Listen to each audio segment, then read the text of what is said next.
Yesterday, President Biden released his proposed 2025 budget. It is a whopping $7.3 trillion spending spree that would see significant tax hikes for both individuals and businesses. But what is all this going to mean for the average working family? And frankly, how should Republicans in Congress react to this budget proposal? Well, joining me now to discuss this is Richard Stern. He's the director of the Grover M. Hermann Center for the Federal Budget at the Heritage Foundation. Richard, welcome back to Washington Watch. Great to have you. Yeah, thank you so much for having me on. Well, listen, just overall, first of all, we're going to go deeper into this, but your overall reaction to President Biden's proposed budget, and what does it reveal about this administration's priorities? Well, in my mind, this is exactly the kind of assault on American middle-class families and hardworking Americans that you would have expected from this president. And that's a tragedy. So I think, you brought it up, but it's almost $5 trillion of tax hikes over a decade. It's more than $2 trillion of more spending on the woke and green agenda, all the kind of projects that Biden likes to do for his donors and friends and all of that. And I think to put in perspective, that $5 trillion tax number, it's $36,000 per American family.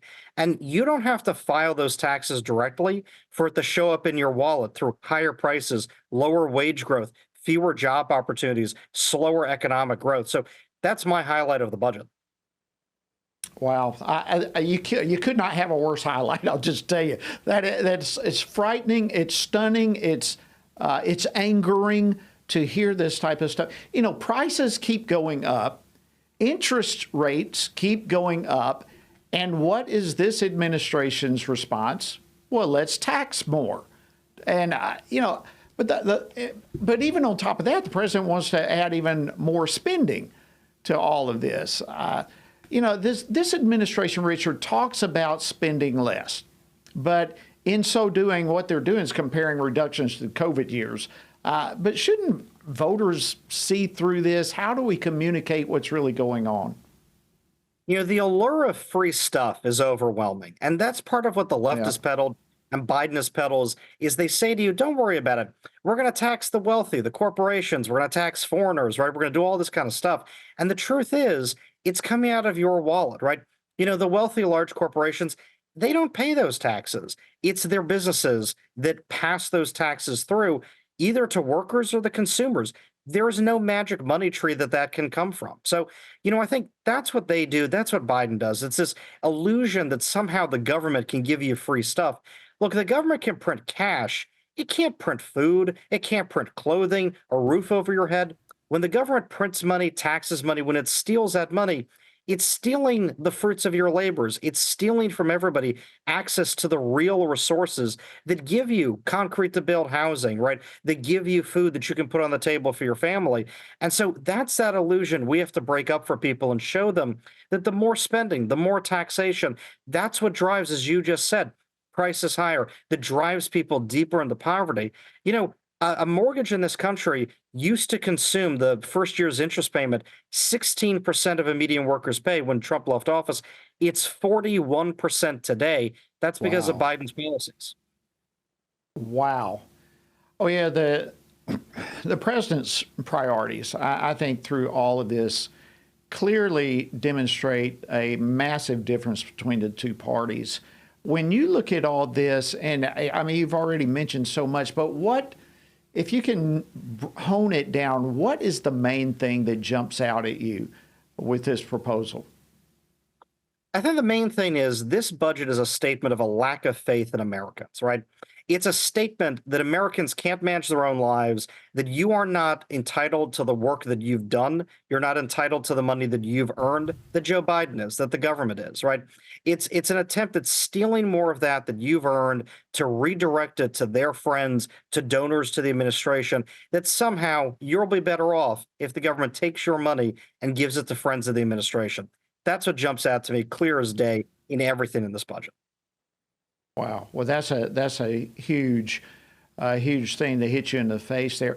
I would think that there has to be something for working families in a budget this size. Is there any good news in it?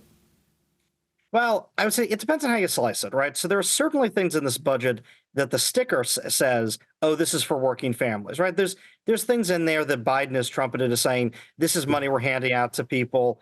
But the truth is, then you have to say, "Okay, where'd you get that money from?" That's the problem, right?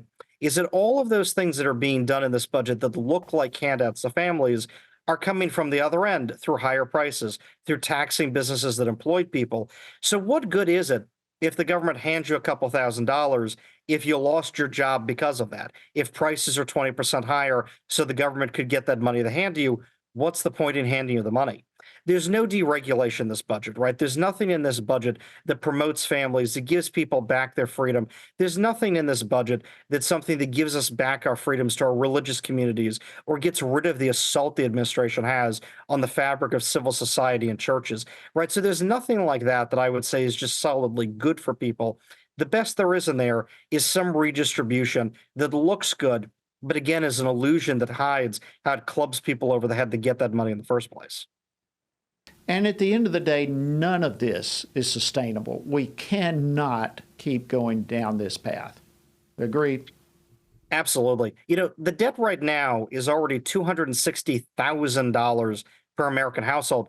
It's America's second mortgage, and it's not secured by a home. It's money the government stole from you and little match to. This budget would add half again that much to the debt. You'd be over 400 grand in debt per household by the end of this 10-year budget. Unbelievable. So are we at what point, and we've only got about 45 seconds, so this is maybe an unfair question with this short of time, but at what point do we cross a line in the sand? 50 trillion, 100 trillion? When is the breaking point?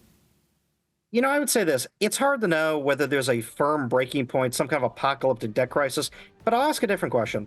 Do you feel like we've had 25 years or so of malaise?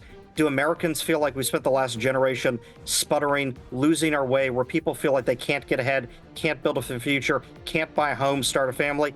It's because of the government's debt. It's because of the government's spending, its taxes. That's what's happened, right? It's been a slow break. It's been the frog boiling in the pot. That's what's been happening. Richard Stern from the Heritage Foundation, thank you so much for breaking this down for us. We appreciate it. Look forward to having you back on.